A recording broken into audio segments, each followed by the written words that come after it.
আমার সেই গল্পটা এখনো শেষ হয়নি।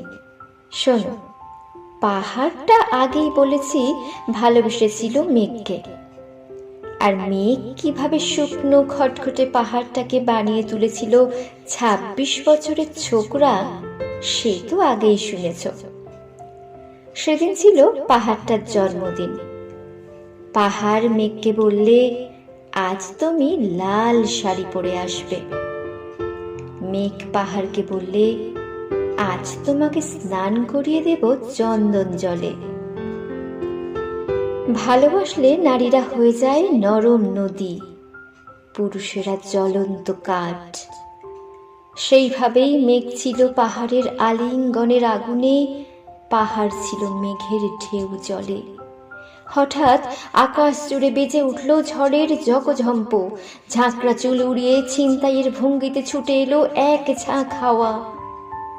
মেঘের আঁচলে টান মেরে বললে, ওঠ ছড়ি, তোর বিয়ে। এখনো শেষ হয়নি গল্পটা। বজ্রের সঙ্গে মেঘের বিয়েটা হয়ে গেল ঠিকই, কিন্তু পাহাড়কে সে কোনো দিন ভুলতে পারল না। বিশ্বাস না হয় তো চিরে দেখতে পারো পাহাড়টার হাড় পাঁজর, ভিতরে থই থই করছে শত ঝর্ণার জল।